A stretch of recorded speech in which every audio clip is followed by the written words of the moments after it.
Sekelompok mahasiswa pecinta alam melakukan ekspedisi di hutan pedalaman Kalimantan. Keanehan demi keanehan berhubungan dengan makhluk gaib sering muncul mengiringi perjalanan mereka. Kenapa ini bisa terjadi? Seperti apa kisahnya? Hai kawan Nona, thank you udah klik video ini. Balik lagi nih, Nona dengan kisah horor. Yang kali ini menceritakan kisah Bayu serta keenam kawannya yang tengah melakukan ekspedisi di dalam hutan Sambas, Kalimantan. Niat untuk refreshing, mereka malah diikuti makhluk nggak kasat mata karena nggak senang dengan kehadiran mereka. Tapi sebelumnya, Nona mau disclaimer dulu nih, kalau cerita ini berasal dari majalah misteri. Tapi tentunya di sini Nona coba untuk menceritakan kembali kisah ini dengan cara Nona. Hope you will like it.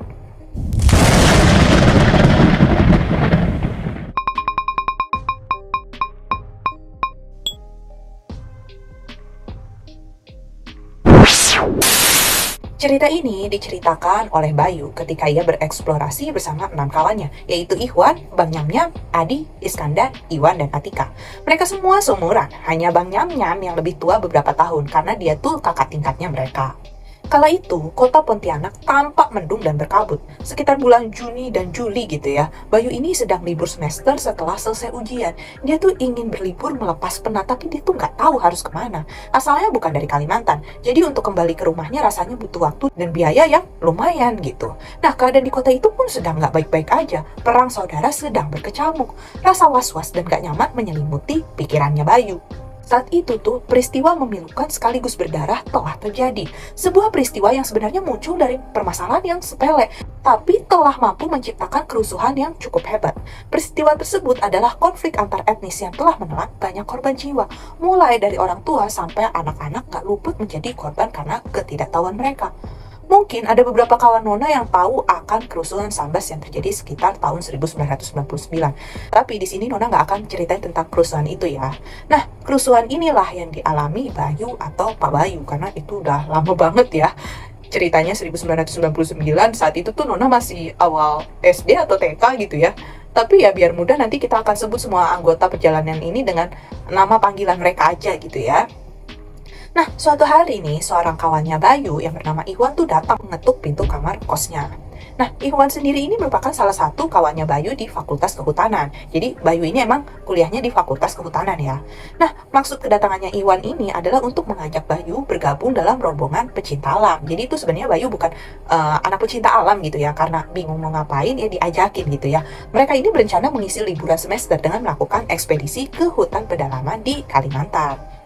Iwan ini sangat berharap Bayu tuh mau ikut dalam rombongan itu, jadi rada maksa gitu ya. Dan akhirnya ya Bayu pun emang gak punya alasan gitu untuk menolak. Nah, Iwan juga menambahkan gitu ya, kalau mereka tuh akan berangkat lusanya, jadi besoknya lagi. Untuk hutan yang akan mereka eksplor, ternyata sudah disepakati, yaitu mereka akan datang ke kawasan hutan konservasi Kecamatan Paloh di Kabupaten Sambas. Yang awalnya si Bayu ini iya aja gitu tanpa tahu mereka ini akan pergi kemana. Tapi setelah mendengar Kabupaten Sambas, Bayu itu jadi kaget juga gitu. Dan nganggep kawan-kawannya itu udah gila. Karena ya bukan apa-apa, jelas banget daerah itu tuh kan lagi konflik gitu ya, pusatnya konflik. Nah, kehadiran orang asing ya tentunya seperti si Bayu atau yang lain tuh pasti dapat menimbulkan kecurigaan. Nah, di sini Iwan itu kembali menenangkan Bayu. Iwan bilang gak perlu khawatir lah. Karena kalaupun ada penjegatan dan pemeriksaan, pasti mereka ini bisa lewat. Karena kan mereka ini emang ya niatnya nggak macam-macam ya sebenarnya. Jadi ya emang cuma mau refreshing aja, dan mereka ini ingin mencoba mengaplikasikan teori yang telah mereka dapat di bangku kuliah. Oke, ingat ya kan mereka ini memang berasal dari Fakultas Kehutanan. Tuh. Singkat kata, 3 hari setelah Iwan datang ke kosnya Bayu, mereka ini berangkat ke lokasi dengan naik kendaraan umum. Rombongan mereka terdiri dari 7 orang yang semuanya merupakan sahabat-sahabat satu jurusan di Fakultas Kehutanan. Terdiri dari 6 pria dan hanya 1 wanita. Seorang senior mereka juga ikut ya, ini yang nanti dipanggil Bang Nyam-Nyam gitu ya. Nah, rencananya dia ini yang akan membimbing mereka semua untuk mengaplikasikan teori-teori di lapangan nanti. Walaupun mereka ini pergi ke hutan, kabarnya di kawasan tersebut kadang menjelma menjadi sebuah kota metropolitan yang begitu gemerlap. Dan banyak lagi kisah lainnya yang berhubungan dengan keanehan-keanehan yang sulit diterima akal sehat. Jadi mereka ini yang berangkat ini tahu ya tempat yang mereka kunjungi ini memang berhawa mistis gitu. Setelah menempuh perjalanan melelahkan kurang lebih 6 jam, mereka pun akhirnya sampai di sebuah pelabuhan penyeberangan. Tapi ada hal yang gak mengenakan terjadi. Saat berada di pelabuhan ini, seperti apa yang Bayu takutkan, tiba-tiba ada segerombolan orang gak dikenal datang menyatroni mereka dengan pedang terhunus. Nah, mereka ini menanyakan tujuan dan identitas Bayu serta kawan-kawannya ini.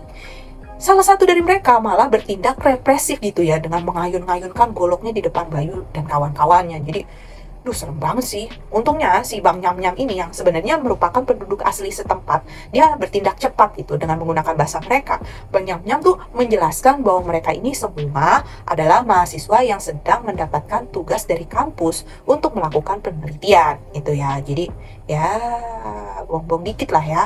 Nah, untung aja para penghadang itu ternyata mau menerima dan mengerti. Tanpa terasa, hari telah beranjak sore. Sementara letak lokasi itu masih sangat jauh. Karena nggak ingin kemalaman di jalanan, rombongan ini pun memutuskan untuk menginap di rumah kediaman orang tuanya Bang Nyam-Nyam, yaitu di sebuah desa kecil yang letaknya nggak begitu jauh dari pantai. Untungnya nih ya, kan Bang Nyam-Nyam ini selain jadi pembimbing, ternyata dia juga warlock gitu ya, warga lokal yang bisa membuat merasa lebih aman. Dan masih banyak lagi untungnya nih pergi sama si Bang Nyam-Nyam. Karena apa? Karena kita akan lanjutin ceritanya. Tapi jangan lupa subscribe dulu, juga share cerita ini ke teman-teman kamu ya.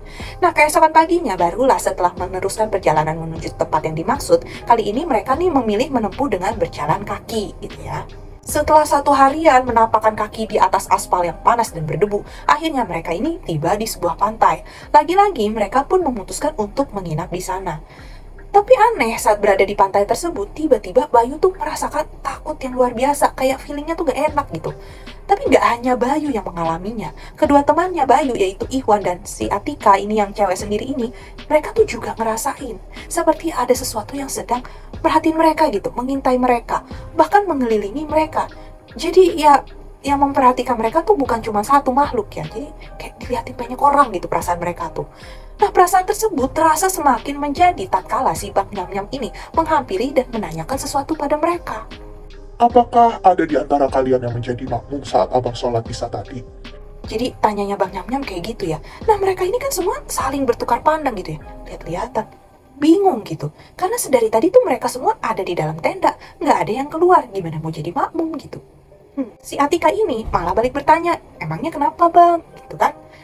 Si Bang Nyam-Nyam ini bukannya ngejawab gitu ya, dia malah jadi dia membisu, nggak menjawab pertanyaan Atika sama sekali, nggak digubris gitu. Tapi dari dalam gelap, Bayu ini dapat mendengar jelas bahwa Bang Nyam-Nyam ini menarik nafas panjang, menandakan kalau ada sesuatu baru saja terjadi. Kira-kira apa ya? Akhirnya, singkat kata, keesokan harinya perjalanan dilanjutkan kembali. Kan mereka baru sampai pantai, belum ke hutan ya. Nah, sampai akhirnya mereka ini tiba di areal hutan konservasi yang merupakan hutan perbukitan karena di tengah-tengahnya berdiri sebuah bukit yang oleh masyarakat disebut dengan Bukit Bulan. Nah, menurut keyakinan masyarakat sekitar situ, tempat itu tuh terdapat pusaran magnetik yang katanya dapat menarik orang untuk masuk ke dalam alam dimensi ketiga. Nah, mungkin kawan Nona ada yang tahu di mana tepatnya daerah ini? Bisa komen di bawah ya. Mereka pun terus memacu langkahnya, menyusuri jalan setapak di antara semak belukar dan berduk. Yang gak jarang juga gitu, mereka harus jatuh tersungkur karena kedua kaki mereka ini tersangkut akar resam yang menjalar. Nah, buat kalian yang gak ngerti akar resam itu apa, ini adalah sejenis tanaman paku yang akarnya itu bisa dimanfaatkan untuk kerajinan. Contohnya kayak peci ini ya. Nah, akhirnya mereka melanjutkan perjalanan, terus berjalan. Tapi belum berapa lama jauh mereka melangkah, tiba-tiba Bang Nyam-Nyam ini malah meminta mereka berhenti. Stop gitu kan. Nah, Bayu ini nanya gitu kan, kenapa berhenti sih Bang? Emang ada apaan gitu. Nah, Bang Nyam-Nyam ini malah nggak langsung menjawab. Dia ini malah sibuk mengamati situasi di sekitarnya dengan kedua mata terpejam gitu ya. Nah, nggak tahu apa yang sedang dilihat melalui mata batinnya Bang Nyam-Nyam saat itu. Tapi yang jelas keadaan itu tuh membuat mereka semua merasakan rasa takut gitu loh. Apalagi Bang Nyam-Nyam ini tampak sedang berdialog dengan seseorang. Jadi komat kamit nih si Bang Nyam-Nyam ya. By the way, Bang Nyam-Nyam ini memang dikenal cukup sensitif dengan makhluk tak kasat mata. Bahkan dia ini bisa berdialog dengan para lelembut itu. Untuk benar-benar sampai ke lokasi, masih diperlukan waktu sekitar 1 jam. Nggak ada salahnya kalau kalian mengucapkan salam di sini. Kemudian, apabila sudah sampai di lokasi, jaga sikap dan ucapan kalian. Hindari perkataan yang kotor dan takabur. karena itu permintaan dari penghuni tempat ini sekaligus merupakan pantangannya. Akhirnya Bang Nyam-Nyam ini buka suara ya setelah membuka matanya. Akhirnya semua rombongan itu kan melakukan apa yang dikasih tahu sama Bang Nyam-Nyam ini. Dan mereka pun melanjutkan perjalanan kembali menyusuri hutan rimba. Kali ini mereka memacu langkah mereka agak cepat karena mereka harus sampai kan nanti bangun tenda dan segala macam sebelum gelap. Nah setelah sampai nih ke tempat yang dituju, mereka pun langsung berbagi tugas gitu. Si Bayu dan Iskandar tuh mendirikan tenda, Adi dan Iwan tuh mengumpulkan kayu bakar, terus Iwan sendiri mengambil air di sungai kecil di bawah lokasi tenda. Dan Atika ini mempersiapkan makanan instan yang akan dimasak nantinya. Sementara Bang Nyam-Nyam ini sibuk membuat tungku dan mempersiapkan perapian. Jadi semuanya udah bagi-bagi tugas ya. Nah setelah semua tugas selesai dan badan juga telah dibersihkan, mereka pun akhirnya bersantai nih di depan tenda gitu ya sambil menikmati suasana malam. Secangkir kopi panas, sedikit makanan kecil dan perapian gak luput menjadi teman penghangat tubuh. Jadi ya mereka tuh ya ngobrol-ngobrol bersenda gurau gitu ya, diiringi nyanyian binatang malam khas hutan gitu. Ini tuh jadi seru banget ya untuk bercengkrama gitu. Nah pas lagi seru-serunya ngobrol, tiba-tiba ada keanehan muncul dari arah sungai. Keanehan itu tuh bukan dalam bentuk makhluk yang tiba-tiba datang gitu ya, atau apa gitu, melainkan ada suara wanita yang sedang ngobrol sambil bersenda gurau juga. Jadi bukan cuma mereka gitu yang rame-ramean. Nah Bayu ini terdiam dan mendengarkan dengan seksama. Tapi semakin didengarnya semakin jelas, benar itu bukan gema suara mereka, tapi itu tuh beneran suara wanita. Mereka semua pun jadi terkejut, saling pandang dan setengah gak percaya. Kenapa? Karena bagaimana mungkin gitu di tengah hutan rimba yang sepi dan terkenal angker itu terdapat pemukiman penduduk. Kalau memang benar ada penduduk, ya pasti ada semacam jejak yang ditinggalkan gitu ya. Atau mungkin itu mungkin orang yang camping yang lainnya. Tapi ini tuh nggak ada gitu. Di situ tuh benar-benar cuma mereka. Nah, tapi kan sebelum masuk itu mereka juga tadi Nona nggak sempat ceritain ya. Mereka kan harus izin karena itu kan hutan konservasi. Dari izin dan informasi yang diperoleh itu, dinyatakan tuh hutan tersebut masih perawan dan jarang banget dikunjungi sama orang gitu. Jadi siapa itu? Lalu siapa wanita-wanita itu gitu? Itu siapa? Semuanya tuh kayak siapa gitu. Mereka ini semua merasakan keanehan itu. Ya nggak heran bila mereka terutama Adi dan Atika nih begitu terlihat pucat gitu ya. Dan mereka semua tuh saling melempar pandang gitu. Bingung. Nah meski ya si Bayu ini juga nggak menampik kalau dia tuh merasa ketakutan. Dengan segala upaya tuh Bayu mencoba menyembunyikan perasaan tersebut sambil memberanikan diri melemparkan cahaya lampu senter ke arah sungai gitu kan. Dia liatin. Tapi jantungnya tuh seakan berhenti berdetak gitu. Sementara keringat dingin bercucuran dari lubang pori-porinya. Gimana enggak? Karena saat cahaya lampu itu mengarah pada sumber suara, Bayu ini nggak menemukan siapapun kecuali suara-suara yang masih kedengeran. Akhirnya tanpa rasa malu nih si Bayu pun segera merapatkan tubuhnya dengan menggigil ketakutan dengan tubuh teman-temannya gitu. Mereka tuh saling berangkulan gitu ya. Melihat kondisi mereka semakin mengkhawatirkan akibat rasa takut yang memuncak. Belum lagi ada energi lain yang dirasakan akan masuk ke dalam tubuh salah satu dari mereka ini. Akhirnya Bang Nyam-Nyam pun segera membuat pagar gaib. Setelah itu dia turun ke bawah. Nah jujur Nona ini nggak tahu ya gambaran gimana Bang Nyam-Nyam ini membuat pagar gaib. Menggunakan semacam air kah atau garam kah atau hanya dengan doa-doa aja. Mungkin kawan Nona ada yang ngerti gimana pagar gaib itu bekerja ya, boleh komen di bawah. Anehnya saat Bang Nyam-Nyam kembali dari menghampiri mereka, suara wanita-wanita misterius itu tiba-tiba lenyap bak disapu angin. Tapi di sini ada perkataan Bang Nyam-Nyam yang membuat semua orang tuh kaget terkejut gitu. Dia ngomong apa? Besok kita kemasi peralatan dan pulang. Ya semua orang pengen protes gitu ya, terutama Bayu. Kenapa mereka harus segera pulang? Padahal kan kesepakatan awalnya mereka ini akan 6 hari di situ ya. Jawabannya nanti aja setelah sampai di rumah orang tua abang. Sekarang semuanya masuk ke dalam tenda dan tidur. Karena pagi-pagi sekali kita harus keluar dari tempat ini. Ujar Bang Nyam-Nyam yang memang ya dia tuh menguasai ilmu gaib. Nah, tepat tengah malam saat Bayu dan kawan-kawannya ini telah tertidur lelap, Iwan ini ternyata rupanya belum bisa memejamkan matanya. Dia masih melek gitu, celingak-celinguk. Nah, dia tuh gelisah banget dan takut yang teramat sangat gitu. Seakan-akan ada sesuatu yang gak nampak sedang mengawasinya dari balik kegelapan, bahkan dalam jumlah yang sangat banyak. Menyadari dirinya yang semakin jauh dari kontrol, Iwan ini pun mengambil sebatang rokok dari balik sakunya. Terus dia tuh menyalakannya gitu dan menghisapnya gitu ya.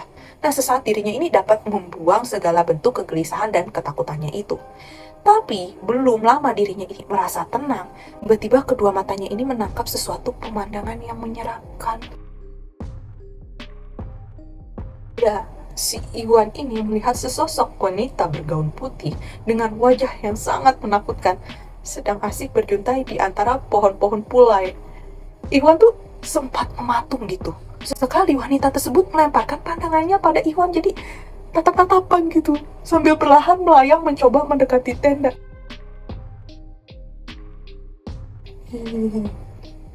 Nah, nggak sanggup menyaksikannya seorang diri, dengan ketakutan Iwan nih langsung membangunkan Iwan yang ketika itu tidur di sebelahnya. Wan, bangun, Wan, bangun gitu kan. Nah, saat mereka ini semua terbangun, karena terkejut melihat tingkah lakunya si Iwan yang kayak rusuh banget gitu, wanita misterius itu tuh udah hilang entah kemana.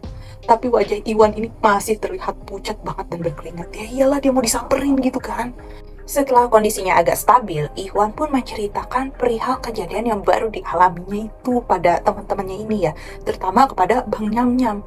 Tapi gak kedengeran sepatah kata pun keluar dari mulutnya Bang Nyam-Nyam. Jadi Bang Nyam-Nyam ini gak menjelaskan apapun gitu ya. Nah, keesokan paginya mereka ini mulai berkemas. Mereka ya memang merasa kecewa ya dengan keputusan yang Bang Nyam-Nyam ambil. Tapi setelah apa yang terjadi yang menimpa Iwan semalam itu, akhirnya ya hampir semuanya tuh ya memang berpikir mereka semua nih harus secepat mungkin angkat kaki dari tempat itu. Terutama si Bayu ini ya yang kemarin, kenapa kita mesti pulang buru-buru gitu kan. Nah udah nih ya, akhirnya kan mereka pulang kucuk-kucuk gitu kan. Nah terus apa udah kelar nih ceritanya? Udah kelar nih mereka dari teror horor? Nyatanya enggak begitu. Teror yang lebih horor akan menghantui mereka. Sesampainya di kediaman orang tuanya Bang Nyam-Nyam, mereka pun berenam ini dikumpulkan di ruang tamu pada malam harinya ya. Nah tujuannya yang gak lain adalah ingin menjelaskan perihal kejadian aneh yang mereka alami saat berada di areal hutan konservasi. Jadi di sini Bang Nyam-Nyam mau jelasin ya. Tapi sebelum memulai, terlebih dahulu Bang Nyam-Nyam ini menanyakan sesuatu kepada mereka semuanya nih yang berenam ini.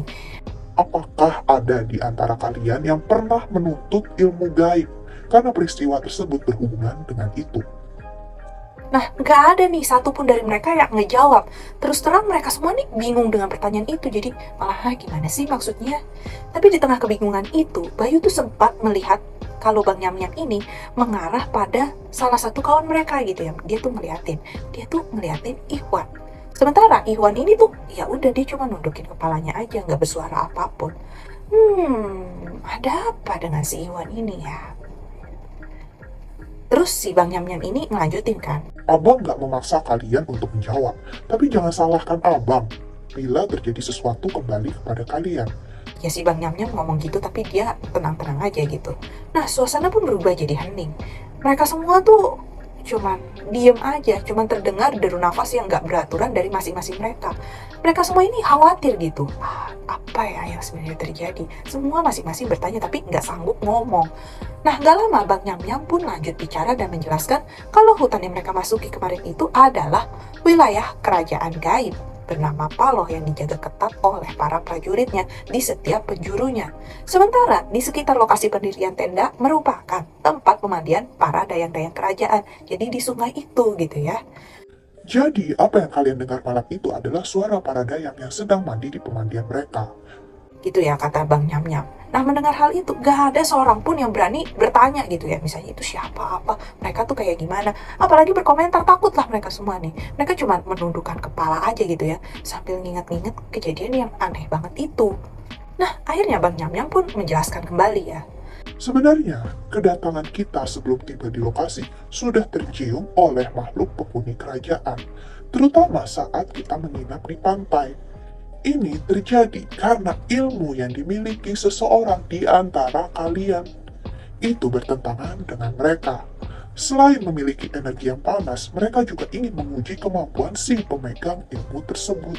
Malam itu tuh udaranya terasa dingin banget, karena ya memang baru turun hujan ya dengan lebatnya. Tapi walaupun gitu, gak satu pun dari mereka nih yang beranjak dari tempat duduk. Selain masih dicekam perasaan takut, pembicaraan pun masih dilanjutkan. Tapi saat Bang Nyam-Nyam ini menanyakan kembali tentang siapa nih ngaku nggak yang memiliki ilmu itu, tiba-tiba aja dari kejauhan itu terdengar suara anjing yang melolong sangat tinggi. Seolah anjing itu tuh malah menangis-nangis menyayat hati. Anehnya suara anjing itu tuh makin lama didengar tuh makin ngedeketi mereka. Seperti sedang mengikuti atau mengejar sesuatu yang ya semua orang tuh nggak bisa lihat. Nah ini aneh banget. Ada apa sih sebenarnya gitu kan? Udah gitu kan kalau kita tahu ya malam-malam kalau ada anjing yang melolong tuh biasanya ada makhluk yang gak kasat mata. Jadi ini bikin mereka semua deg-degan gitu ya. Dan lolongan anjing itu pun rasanya beda banget gitu ya. Energinya tuh beda. Bayu ini bilang kalau dia tuh cemas dan tegang banget. Begitu juga sama kawan-kawannya yang lain. Mereka tuh sama aja. Mereka tuh semua mukanya pucat gitu ya. Sementara Bang Nyam-Nyam ini ya cuma diem aja membisu. Nah, benar aja. Gak lama dari suara lolongan anjing itu, keanehan kembali terjadi. Kali ini langsung menyerang si Iwan. Pas mendengar lolongan anjing tersebut, tubuhnya Iwan ini bergetar dan mulutnya keluar suara rintihan yang memilukan. Dia kemudian menangis. Iwan kesurupan, dir. Aduh. Nah, mereka semua yang berada di dekatnya pun kaget banget gitu kan. Melihat perubahan anehnya si Iwan ini gitu. Kenapa nih dia? Tiba-tiba di situasi yang kacau itu, terdengar benturan yang cukup keras pada dinding kamar bagian depan. Gak lama terdengar suara anjing yang seperti menangis makin menjadi-jadi gitu ya. Terus terdengar juga anjing itu tuh seperti nyakar-nyakar dinding kamar. Ada tamu yang gak diundang datang. Jangan panik, jangan pula pikiran kalian kosong. Bentengi diri kalian dengan sikir yang pernah kuajarkan. Pesannya si Bang Nyam-Nyam ini. Nah, mereka semua nih ya, mereka berenam-enamnya ini langsung berdoa. Ada yang baca keras-keras, ada yang di dalam hati aja gitu ya. Nah, sementara konsentrasi Bang Nyam-Nyam ini terfokus pada si Iwan. Ya, Iwan ini tampak ketakutan sambil nangis gitu ya. Dia nangis makin menjadi-jadi gitu. Nah, belum tuntas nih yang satu, si Iwan ini belum sadar, masih juga dia itu masih kesurupan. Mendadak muncul masalah baru. Ternyata kesurupannya itu menular, dir. Dan kesurupan itu terjadi pada Iwan dan Atika. Tubuh keduanya ini bergetar dengan hebat, lalu mereka nih bersamaan menangis gitu. Itu terjadi karena nggak sengaja salah satu tangannya Iwan ini menyentuh Atika. Lalu si Iwan ini kan emang lagi megangin si Iwan. Ingat ya, beda nih Iwan sama Iwan. Iwan yang pertama kesurupan, nah Iwan megangin, dia ketularan gitu ya. Nah, kontak tubuh yang nggak sengaja itu membuat perubahan pada sikap mereka gitu. Nah, karena takut mengalami hal serupa, si Bayu ini malah nggak berani menyentuh mereka. Dia tuh kayak diam aja, biarin aja tuh temennya pada meronta-ronta, ribut segala macam ya. Dia melarikan diri gitu. Nah, tapi suara gaduh dari orang menangis, mengerang, sampai suara tangisan maupun cakaran seekor anjing, ini tuh belum berakhir. Nggak ada jalan lain kecuali harus membuang ilmu yang ada pada diri Iwan. Dan itulah yang dilakukan oleh Bang Nyam-Nyam. Jadi semuanya tuh gara-gara Iwan ngilmu gitu. Untungnya 15 menit kemudian Bang Nyam-Nyam ini berhasil mengeluarkan jin tersebut dari tubuh Iwan dan kemudian si Iwan ini pingsan gitu ya. Karena takut tamu-tamu nggak diundang tersebut masuk ke dalam tubuh Iwan, Bang Nyam-Nyam segera memagarinya dengan pagar gaib. Aneh, situasi yang tadinya penuh keributan berubah jadi hening. Gak ada lagi suara anjing menangis maupun mencakar dinding ya. Dan gak ada lagi suara tangisan dari Iwan, Atika maupun si Iwan. Semuanya kembali seperti sedia kala.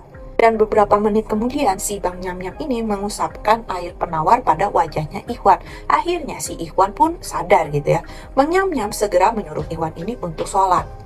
Dan di sini akhirnya Bang Nyam-Nyam juga menjelaskan bahwa ada sekitar belasan pengawal kerajaan yang datang. Bukan untuk mengganggu kalian, tapi mereka ini merasa terusik dengan kehadiran jin yang ada di tubuhnya Ikhwan, salah satu sahabat kita ini. Dan jin tersebut telah dibawa oleh pengawal-pengawal tersebut ke kerajaan Paloh. Nah, jadi masih ngikutin ya, Dir. Peristiwa tersebut memang aneh, meskipun berlangsung cukup lama, hingga beberapa jam, tapi nggak ada satupun penghuni rumah lain maupun para tetangga yang mendengarnya. Padahal suara keributan tersebut terdengar sangat kuat di telinganya mereka, gaduh banget. Jadi yang mendengar dan menyaksikan kegaduhan ini tuh ya hanya mereka bertujuh. Oke, mungkin kamu bertanya-tanya, siapa sih sebenarnya suku Paloh ini? Nah, yang Nona tahu, mereka ini merupakan suku gaib yang mendiami sebuah hutan pedalaman di desa bernama Paloh di kawasan Kabupaten Sambas, Kalimantan Barat yang berbatasan dengan negara Malaysia. Tepat banget tempatnya sama yang mereka kunjungi tadi. Nah, dalam legendanya, suku Paloh ini memiliki kerajaan yang dinamakan Kerajaan Negeri Paloh. Makhluk astral penghuni kerajaan gaib ini sering menculik orang-orang penduduk sekitar. Jadi ini versi negatifnya ya.